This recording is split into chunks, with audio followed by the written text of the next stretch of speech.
बघा इथे मी 4-5 केळी घेतली, त्याला असे सुरीने उभे काप करून घेतले, ते सोलून घेतले, पाण्यात टाकले आणि आता पाण्यात टाकून आपण धुवून आणि स्वच्छ पुसून घेणार आहे आणि तिचे लगेच आपण असे वेपर्स पाडायला घेऊया।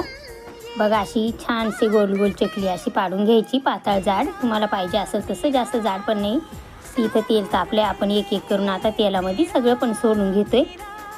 बघा असं गॅस सुरुवातीला फास्टच ठेवायचा, नंतर थोडा मध्यम करायचा आणि असे हलवून एकदम कुरकुरीत असे होतात।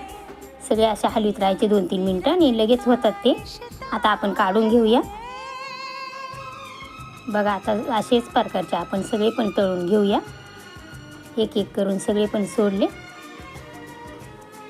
गॅस जरा मध्यम राहून द्यायचा, सुरुवातीला परत थोडा फास्ट करायचा। बघू शकतात अशाच प्रकारचे गोल्डन कलर आले, आपण असे तळून घेणार आहे। त्याच्यावर मीठ घालतोय आणि ते मिक्स करून घ्यायचं। बघा आपले केळीचे वेफर बनवून तयार।